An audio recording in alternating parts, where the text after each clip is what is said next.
Now, students, today we are going to discuss the tests that you will do to identify the presence of nitrogen-containing functional groups in the organic compound.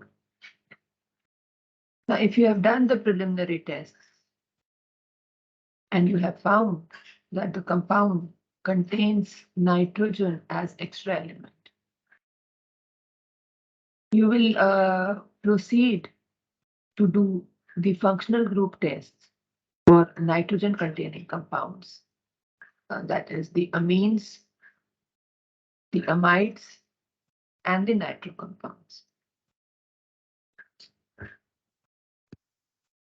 Now, amines, if you know, they are ammonia derivatives, okay, which are obtained by replacement of one or more hydrogens in ammonia by an alkyl or an aryl. So accordingly, depending upon number of hydrogens which are replaced, the amines can be primary, secondary, or tertiary in nature. Primary, secondary, or tertiary.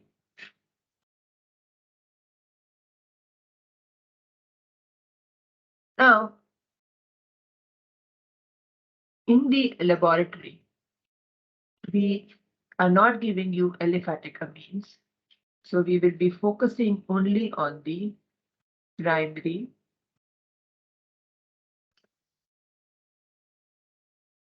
secondary, and tertiary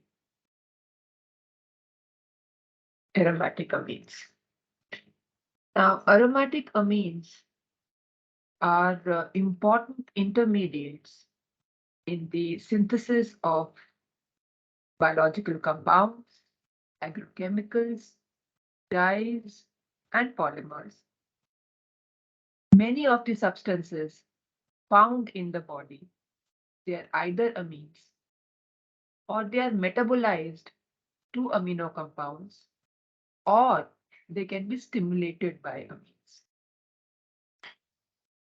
Few amines like chitosan and polylysine are now being used in preparation of useful material compounds in the material chemistry.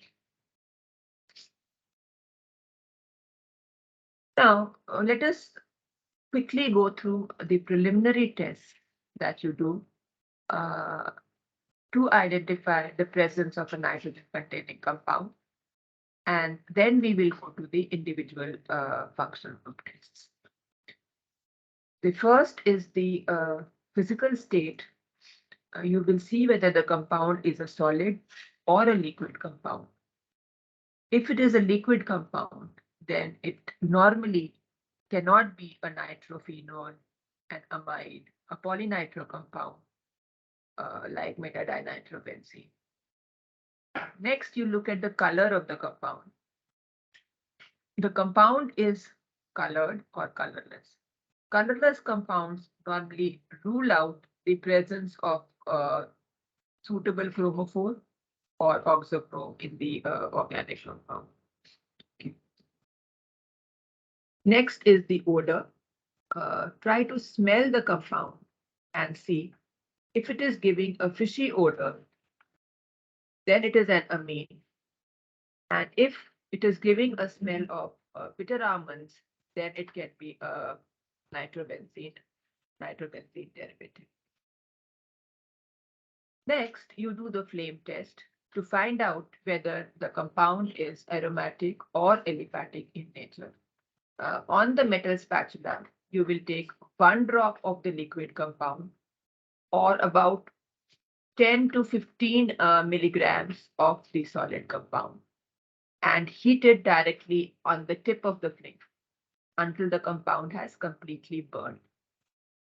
If you get a non-sooty flame, the compound is aliphatic. And if you get a sooty flame, the compound may be aromatic. Now, this conclusion is very, very important. I think the sixth semester students will understand that very well because you already have done compound analysis in semester 4, and you know that there are several aliphatic compounds, which will give you a sooty plane because of the high carbon to hydrogen. Halohydrocarbons are one example. Acetylene is another example. Uh, Next is the solubility test. So, first you test the solubility of the compound. Uh, Take about 200 milligrams of the solid or 0.2 ml of the liquid in a test tube. And then you add 2 to 3 ml of water and shake. If the compound is soluble in cold water, then you can say that the compound is polar. If it is not soluble in cold water, then you can warm the solution gently on the flame and see if the compound dissolves. Certain aromatic compounds, they are soluble in hot water. If, however, the compound is insoluble, then you clearly know that the compound is non-polar or it is weakly polar. Next, you test the solubility of the compound in dilute HCl. Again, take about 100 milligrams of the compound or 0.2 ml in case of a liquid compound in a clean test tube. Add 2 to 3 ml of dilute HCl and shake if the compound dissolves. Now, in case of solubility in solutions or solvents other than water, we only test the solubility in cold and not in hot. Okay? So if your compound is HCl soluble, then it is very clear it is a basic compound. And it can be an amine. If it is insoluble in water, then it is a neutral compound.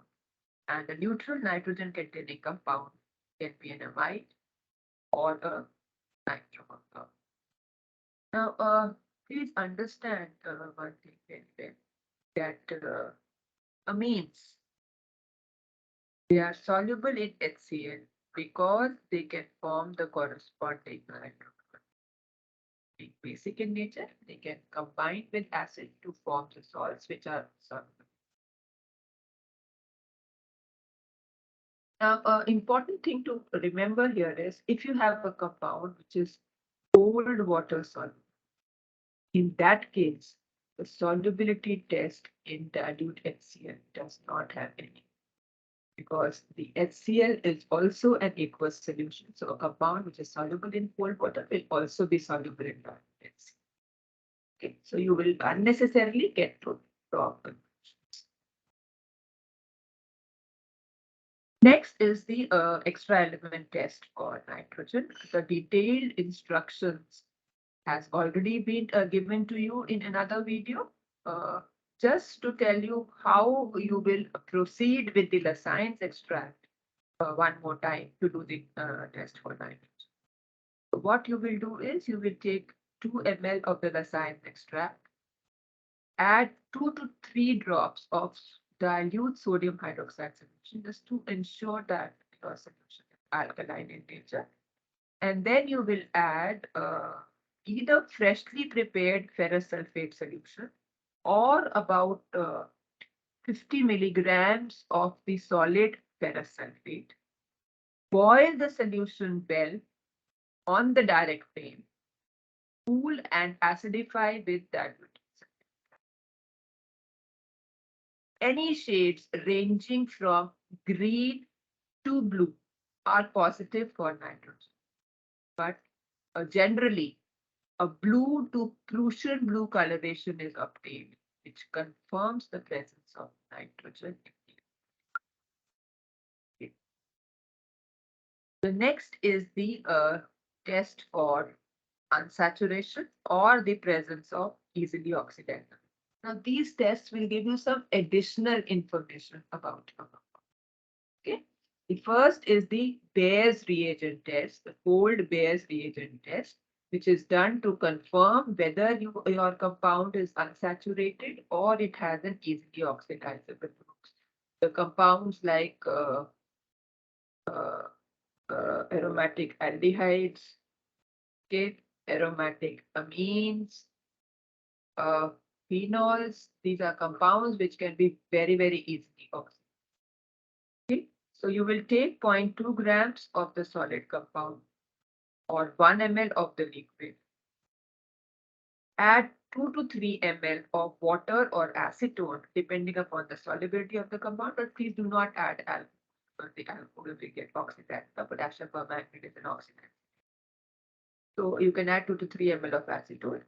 1% sodium carbonate solution, 1 drop, just to ensure, so in case you have say aldehydes, which are easily oxidizable by air. So to neutralize any acid which is present in the reaction, uh, add 1% sodium carbonate solution, and then you add dilute potassium permanganate.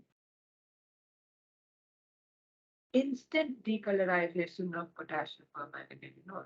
You don't have to wait when you shake after adding potassium permanganate solution. If you observe that there is a instant decolorization, it infers that either your compound is unsaturated or it hasn't easily oxidized. Please understand, had your compound been unsaturated, when you treat it with cold aqueous KMnO4 solution, the color of potassium permanganate is discharged because of the formation of the dye.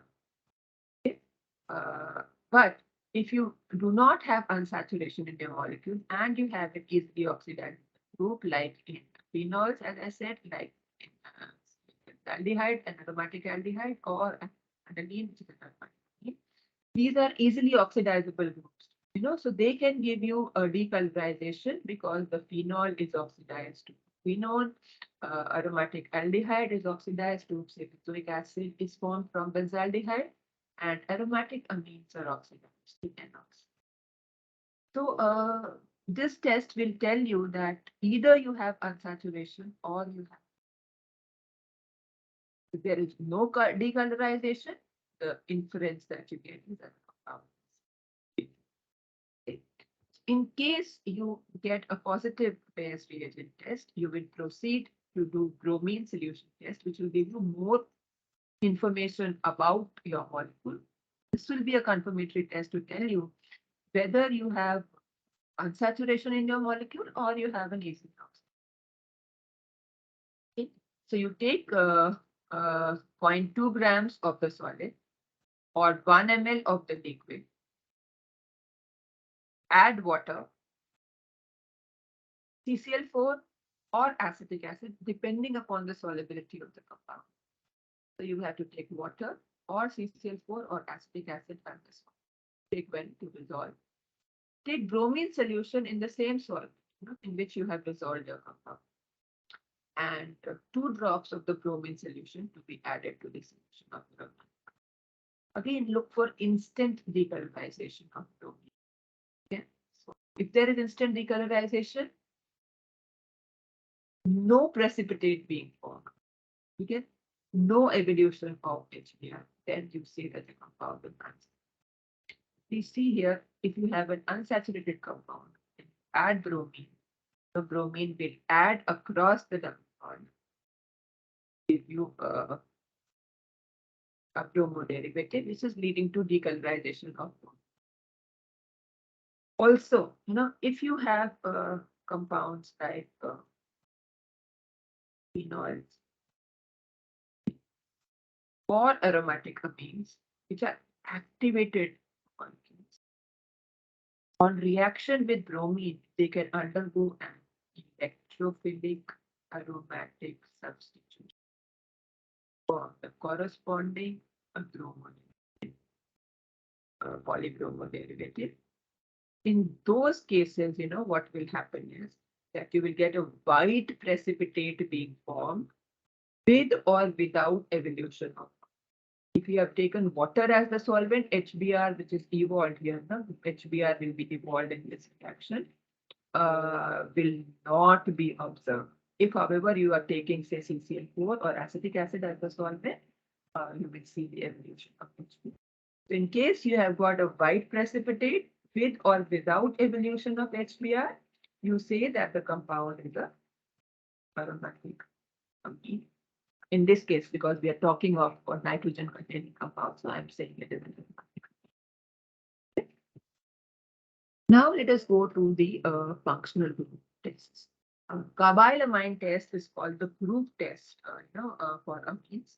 It will be given by the primary aliphatic as well as the aromatic amines. Okay, so what you do is you take in a clean and dry test tube 2 to 3 ml of 2 to 3 drops of chloroform and add 2 to 3 drops of your unknown compound or about 50 milligrams of the compound if it is a solid, and then add alcoholic solution of Cambridge 1 ml, 0.5 molar, and mix the contents well and boil on a hot water bath. On boiling, you will observe a foul smell due to formation of alkyl or aryl isocyanate. This confirms the presence of primary amine. The moment you get this smell, you should immediately add conc HCl. So conc HCl, what it will do is it will convert this alkyl or aryl cyanide to less,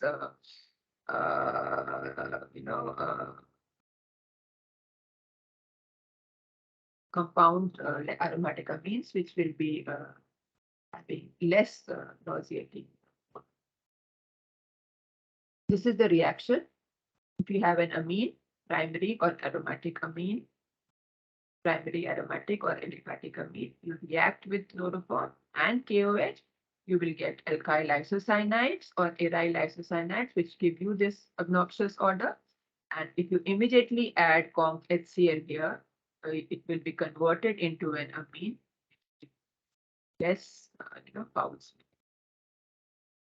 So this reaction tells you that, you have a primary amine, which can be aliphatic or it can.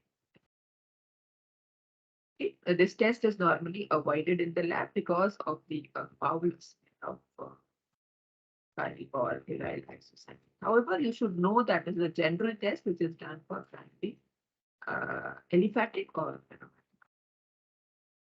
Next is the nitrous acid test.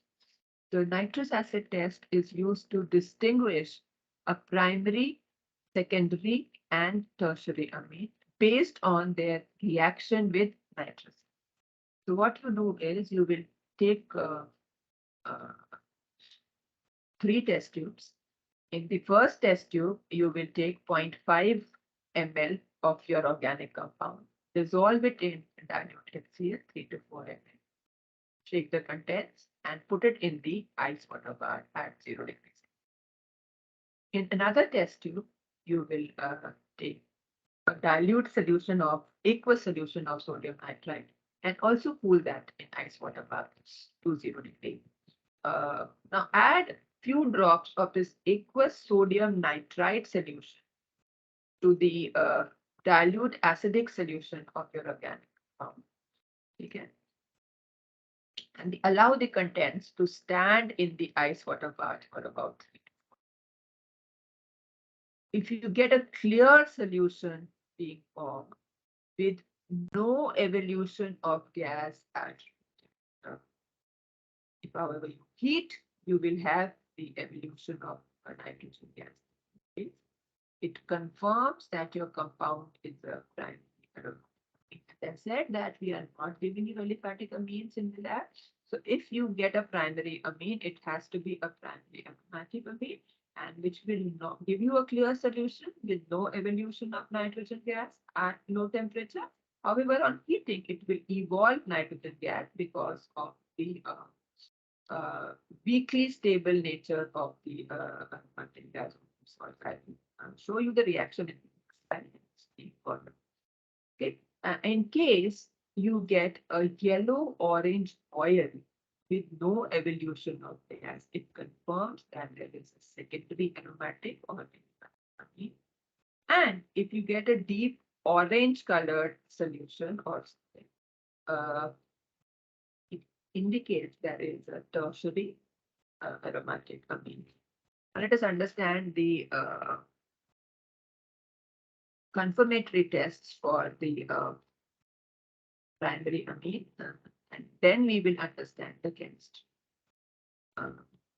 So in case you have got a clear solution, on reaction with nitrous acid, and there is no evolution of nitrogen, I said that you have a primary aromatic amine. So that primary aromatic amine can be confirmed by doing an azotite. Okay. So take the ice cold solution that you got, after adding sodium nitrite to the acidic solution of the compound. Okay. And transfer it to a pre-cooled, the temperature is very important, 0 to 5 degrees centigrade. 10% solution of 2-naphthol in 5% alcohol. Okay. Allow the contents to stand in ice water bath for 3 to 4 minutes. You will see the appearance of orange-red colored dye confirms the presence of primary aromatic. Okay. So let us understand the chemistry of this reaction first. See here.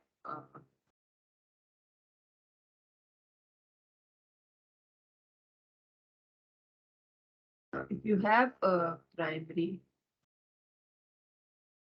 aromatic amine, and if you react it with sodium nitrite in HCl at 0 to 5 degrees centigrade, you have the arene diazonium salt being. These arene diazonium salt, they are highly stable at low temperature. However, on warming, they will evolve nitrogen gas. Okay. Why this test is a confirmatory test for primary aromatic amines and not primary aliphatic amines? The aliphatic amines, they do not form stable diazoniums. The benzene ring here in the aryl diazonium salt, it leads to a stabilization of the diazonium salt. Unlike the aliphatic diazonium salts, which are highly unstable. Okay. So, if you have this clear solution obtained from primary aromatic amine after adding aqueous solution of sodium nitrite, your solution actually contains the arene diazonium. So when you treat this arene diazonium fluoride with 2-naphthol in alkaline medium, you get orange-red colored dye formed here. So in case you had aniline, the dye formed will be 1-phenyl azole. That is the orange color. That is the chemistry of the reaction. Next, we go to the confirmatory test for secondary amine. Now, in case of secondary amine, right, the test is common for both aliphatic as well as aromatic amines. Let us see the reaction first that we have done so far. In case you had a secondary amine, a secondary amine on treatment with sodium nitrite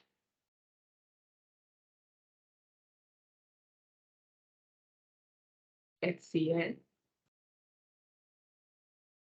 will form N-nitrosoamines, and these N-nitrosoamines, they have a reduced basicity because of the delocalization of the nitrogen atom, where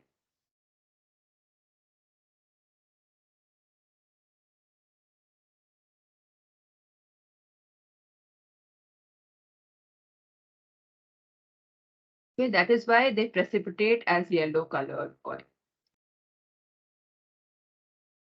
So your solution, that yellow oil is nothing but N-nitrosamine derived from secondary aliphatic or aromatic. Okay? Now,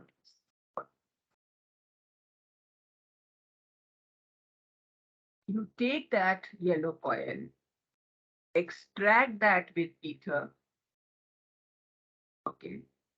Wash the organic layer first with water, then with dilute alkali, and again with water, and evaporate ether to dry.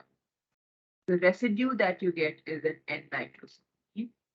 Uh, Now, to this residue, you add 3 milligrams or 0.5 ml of the phenol. Warm it on the Bunsen burner gently. Cool and add concentrated sulfuric acid. You will see an intense blue-green coloration, which will turn red if you dilute the solution with water, and it will again change to blue-green on basification. This confirms the presence of secondary amine. Let us see the reaction. Now, I told you that you have a N-nitrosamine being formed in your yellow oil. Now, when treated with concentrated sulfuric acid, N-nitrosamine will liberate the secondary amine and generate nitrous acid itself. This nitrous acid will combine with phenol and it will form the para-nitrosophenol or the monooxime of the phenol. This monooxime of the phenol will further react with phenol in the acidic medium, form indophenol. Okay? In the acidic medium, this indophenol gets protonated and exists as indophenol cation, which is responsible for the green or the blue color. Structure.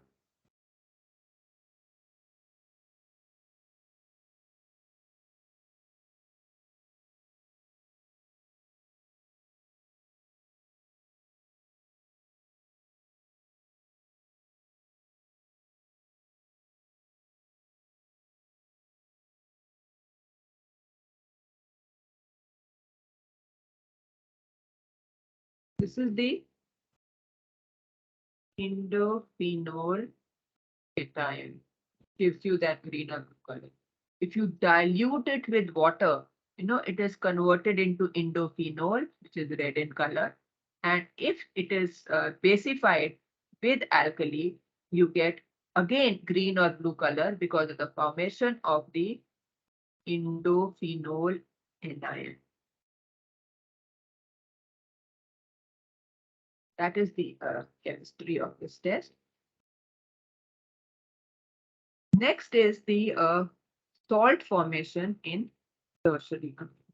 So in case of tertiary amines, when you have a tertiary amine like this, and when you treat it with nitrous acid in HCl, what happens is you get a para-nitrosamine hydrochloride.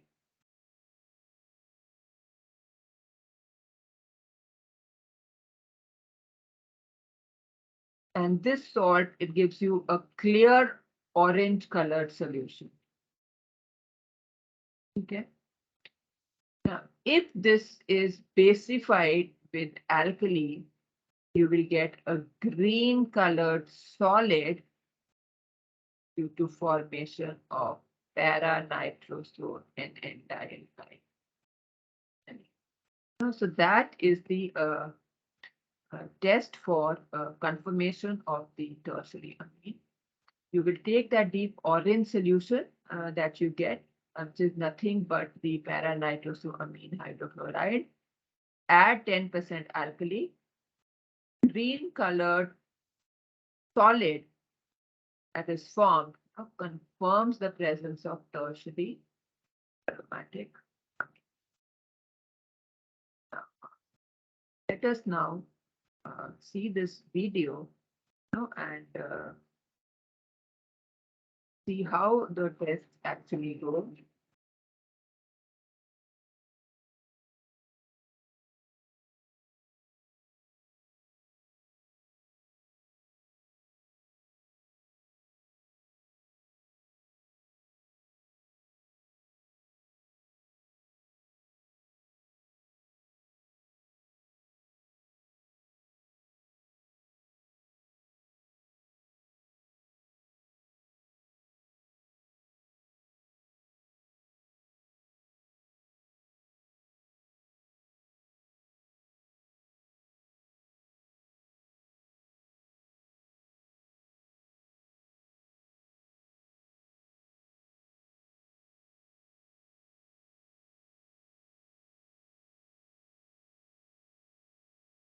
Give me a minute.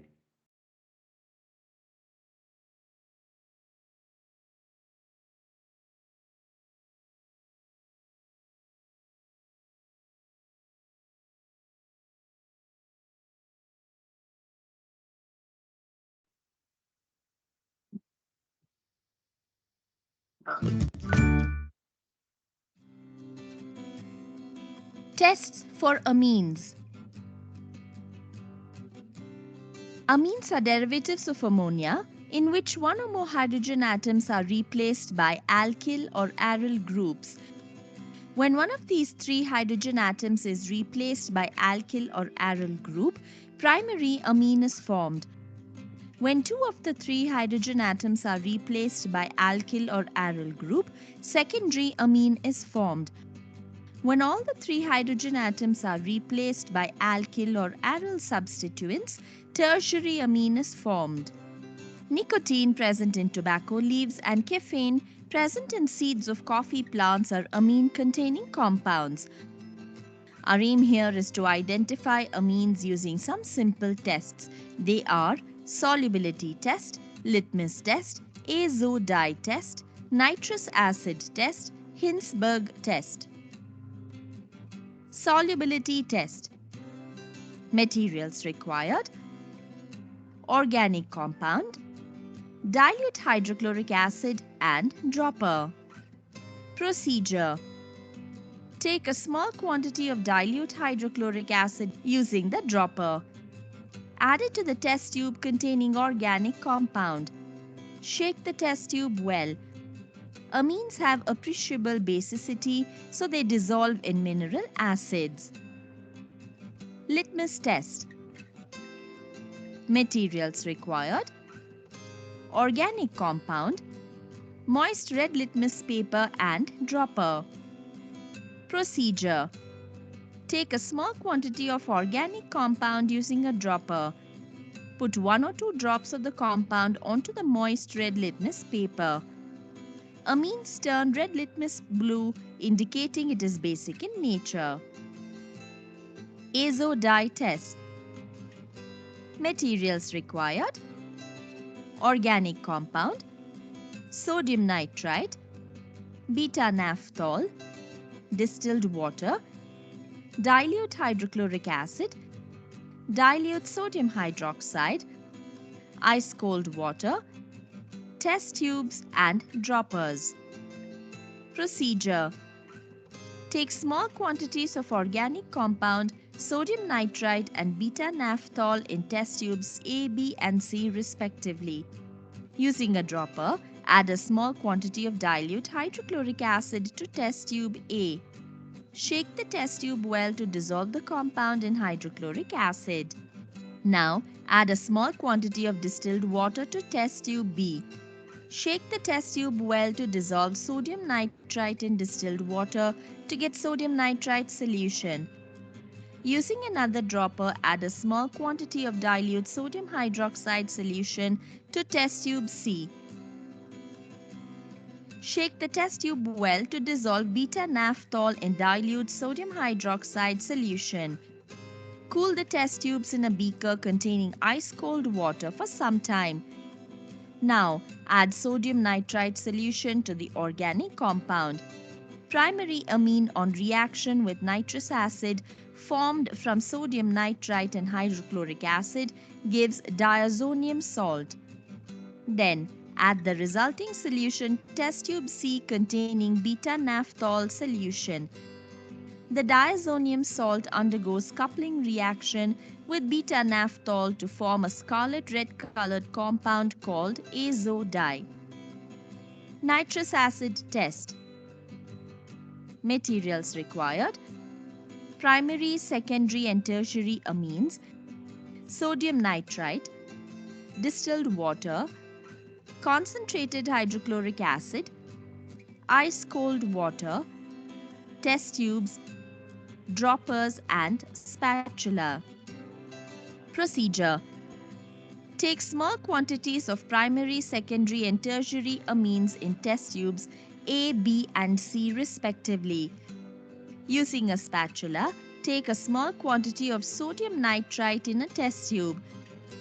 To this, add a small quantity of distilled water. Shake the test tube well to dissolve sodium nitrite in distilled water to get sodium nitrite solution.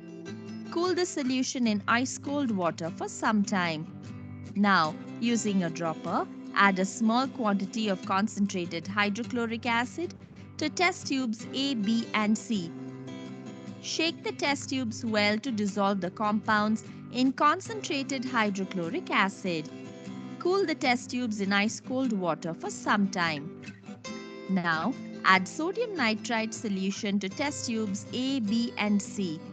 In test tube A, primary aliphatic amine reacts with nitrous acid formed from sodium nitrite and hydrochloric acid to produce nitrogen gas, which is seen as bubbles. In test tube B, secondary amine reacts with nitrous acid to form a yellow oily layer of nitrosamine. In test tube C, tertiary amine reacts with nitrous acid to form soluble nitrite salts. Hinsberg test.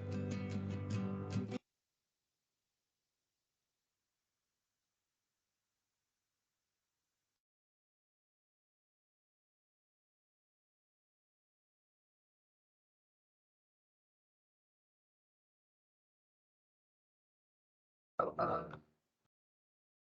you have now seen the video for the tests for amines.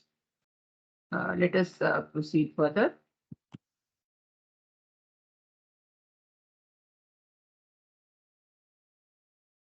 To do the spot tests for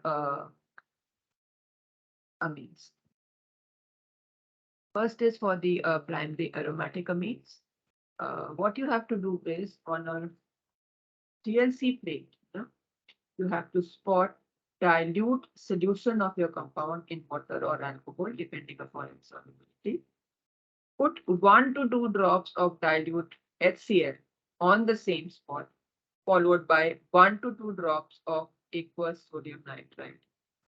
On the same spot, then you introduce 1 to 2 drops of alkaline solution of 2-naphthol. Instant development of the orange red spot confirms the presence of primary aromatic amine. Next is for the secondary amine. On a TLC plate, you take 1 to 2 drops of your liquid compound or solution of your solid in alcohol. Add 1 to 2 drops of sodium nitrite solution and then concentrated sulfuric acid. Heat the TLC plate on a preheated oven at 120 degrees centigrade for a minute and then apply saturated solution of urea followed by concentrated alcoholic solution of phenol on top of the same spot. Okay. Heat the TLC plate again on a preheated oven at 120 degrees centigrade for 30 seconds. Then you scratch the portion of silica where you had spotted, solutions, and transfer this scratch silica to a beaker which was containing dilute hydroxide solution and add 1 to 2 ml of water. A blue colored solution confirms that you have a secondary amine, and as you can recollect is because of the formation of the indophenol anion chemistry we have already discussed. In case of tertiary amine, again on a TLC plate, you will take 1 drop of the organic compound and 2 drops of dilute HCl, add aqueous solution of sodium nitrite and 1 to 2 drops of aqueous NaOH. Green colored solid due to formation of para-nitroso NN dialkyl or NN dialkyl amine confirms the presence of tertiary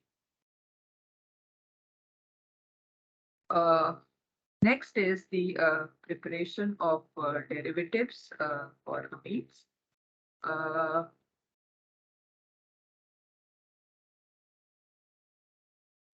The amines, you can prepare the acetyl derivative or you can prepare the benzoyl derivative for confirming the presence of amines.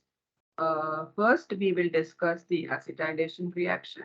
We will discuss the green method as well as the conventional method for acetylation. In the conventional method, you have to take 1 ml of amine, add 5 ml mixture of acetic anhydride and glacial acetic. That is 2.5 ml of acetic anhydride and 2.5 ml of acetic acid, which have been pre-mixed in a dry test tube, and reflux on the wire gauze for about 10 minutes. Pour the solution in ice water and filter. Wash well with water, dry, and recrystallize the crude solid from aqueous. And see how much heating is required will depend upon the type of amine. So it is important, the heating may require for about 15 to 30 minutes. So after 15 to 20 minutes, please check for completion of reaction. Take a drop of your reaction mixture, put it in ice water and see if the solid is formed. It indicates that the reaction is complete and you can work it up. Otherwise, continue heating for another 10 minutes and then check for completion of reaction before. So the reaction is written in front of you. This reaction will be same for aliphatic amine as well as the aromatic amine. Primary as well as the secondary amine, both will give you the acetyl.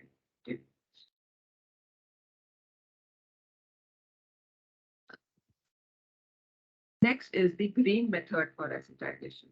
You will take amine 1 ml, glacial acetic acid 3 ml, and 50 milligrams of zinc dust in a dry round bottom flask with air condenser. Heat the contents gently on wire gauze for about 75 to 90 minutes. Filter the contents hot, remove any unreacted zinc. Transfer the reaction mixture to a beaker containing crushed ice and stir with transfer. Filter the precipitated solid on a vacuum pump, wash well with water, and dry.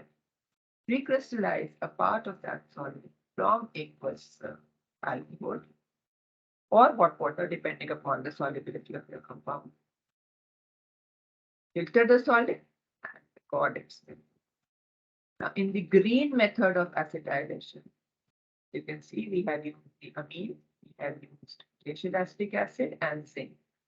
What actually happens is that the acetic acid is combining with zinc to form zinc acetate is the actual acetylation. So the amine will react with the zinc acetate and it will form the N-acetyl, which will be precipitated on surface. That is the reaction involved. And next is the formation of the benzoyl derivative. Again, primary and secondary amines will be derivatized through benzylation reaction.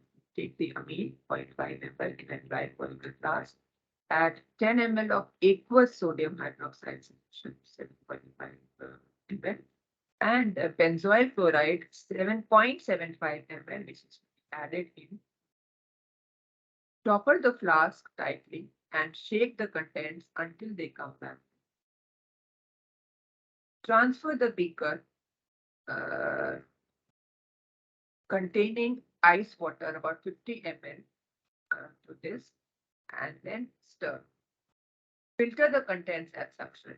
Wash well with water, dry, and recrystallize the group sample of aqueous alcohol and take the melting point of the recrystal.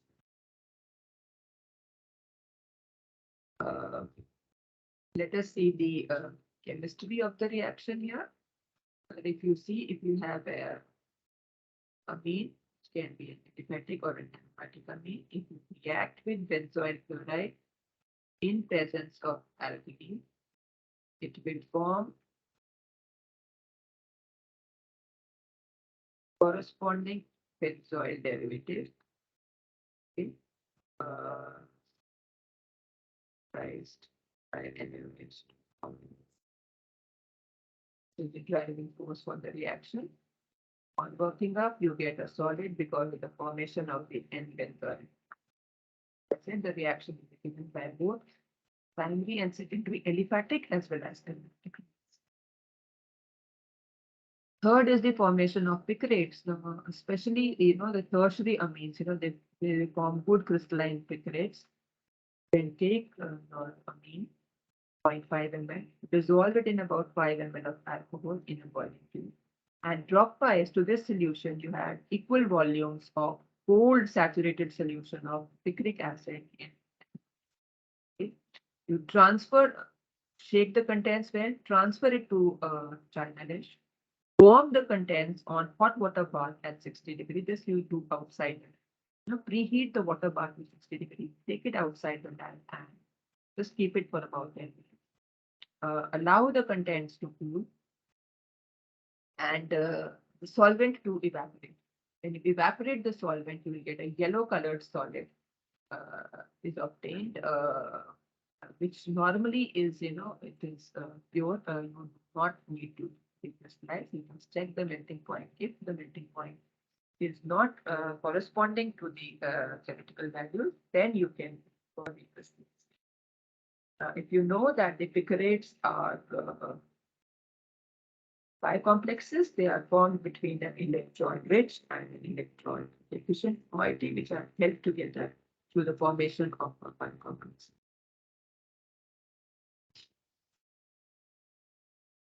Next, let us go to the functional group test for amides.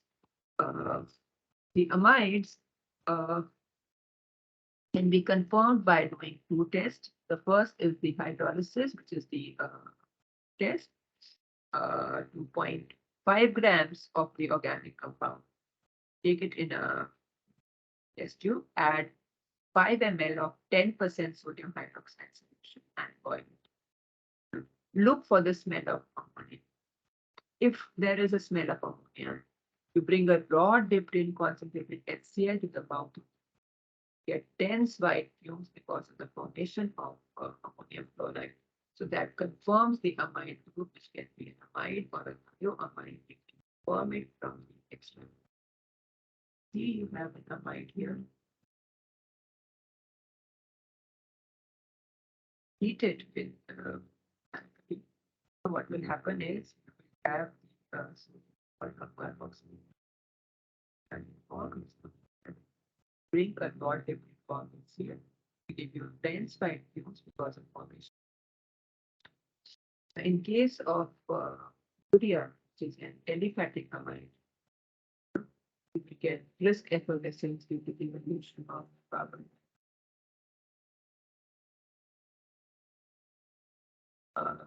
Next is the biuret test. Biuret test is a special test for urea. Urea being an carbonic acid derivative. If you heat it in dry condition, it loses a molecule of ammonia to form biuret. This biuret forms a highly colored pink or violet colored complex with mild alkaline solution of copper sulfate. Let us see the test first and then I will explain the test. Take a pinch of the organic compound in a dry china dish. Right? Heat it on a wire board. You will see that the compound will first melt and then solidify, evolving a. Take that solid, remove it from the flame, add few ml of dilute NaOH. Do not add NaOH in Texas. It's copper hydroxide. Follow it by addition of very dilute copper sulfate solution. A pink or a violet combination confirms the presence of urea. So if you see the chemistry of the test here, uh,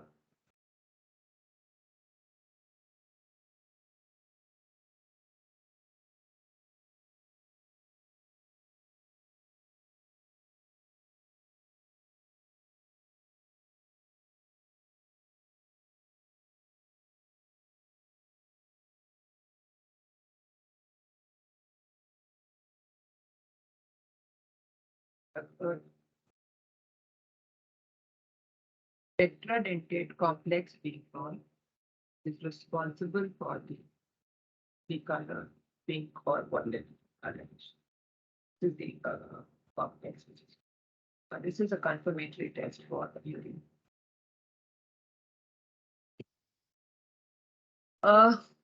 Next is the functional group test for nitro compounds. We will do the preparations of derivatives for the amides and the nitro compounds. First, the aromatic nitro compounds and the aliphatic tertiary nitro compounds can be identified by this test called Barker test, but in the laboratory, we are only giving you the aromatic test. Taking the test in your case. You will take 0.5 grams of the organic compound in alcohol, dissolve it in a normal amount of alcohol, add 2 to 3 ml of aqueous calcium chloride or ammonium chloride, and then 0.5 grams of zinc. Gently boil the contents on the flame directly. You have to boil carefully because you have added alcohol, which is type. Gently boil on the flame and then filter any unreactants. To the filtrate 1 ml, you add 2 to 3 ml of freshly prepared tolerance reagent. Put it in a beaker containing cold water and then heat it in a bulb. On heating, you will see a gray or a black precipitate or a silver mirror being formed, which confirms the presence of nitrogen. In certain cases, initially you will have a gray colored precipitate form, which on standing will turn black. So that confirms the nitro group in the compound. Let us understand the chemistry of the reaction. Nitro compounds used with zinc dust, chloride or ammonium chloride, which is a neutral medium. I'm talking here of the aromatic nitro compound. They are converted into hydroxylamines. And this hydroxylamine, if I oxidize with tolerance reagent, which is a molecular solution of silver nitrate, hydroxylamines are oxidized to the nitroso compound, and the tolerance reagent is reduced to metallic silver, which gives you that gray color, which on standing turns black. So this is the functional group test for the amine, for the nitro, and for the amide. In the next video, we will learn how to do derivative preparations for the amide and the nitro compounds. And we will also take up the functional group test and derivative preparation for the carbohydrates, aryl halides, and the